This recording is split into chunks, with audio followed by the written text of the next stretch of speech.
તો પંચમહાલમાં સંદેશ ન્યૂઝના અહેવાલની અસર જોવા મળી છે। ગેરકાયદે વોટર પાર્કને લઈને રિપોર્ટ રજૂ કરાયો। હાલોલ મામલતદારે પ્રાંતિજ અધિકારીને રિપોર્ટ સોંપ્યો છે। સંદેશ ન્યૂઝના અહેવાલ બાદ તંત્ર દોડતું થયું છે।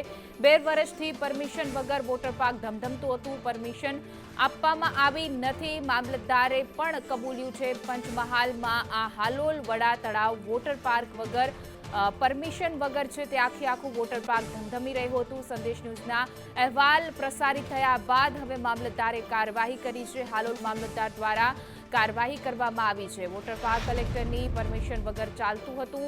જો કોઈ દુર્ઘટના સર્જાય તો તેના માટે જવાબદાર કોણ? આપણે અગાઉ પણ અનેક ફેક્ટરીઓ પણ જોઈ અને ગેમ ઝોન પણ જોયા જે ગેરકાયદે ચાલતા હતા, પરંતુ હવે મામલતદારના ધ્યાને આવ્યું છે જ્યારે સંદેશ ન્યૂઝે અહેવાલ પ્રસારિત કર્યો।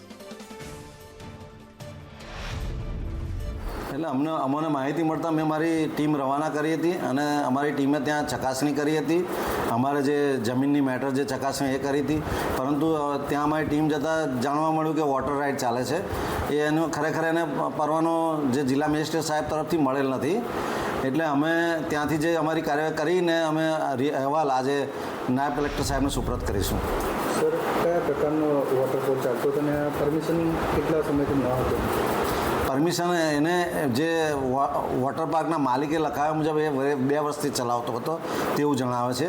એટલે અમે એને જે અનધિકૃત રીતે જે એને ચલાવ્યું છે એના માટે અમે રિપોર્ટ કરીશું।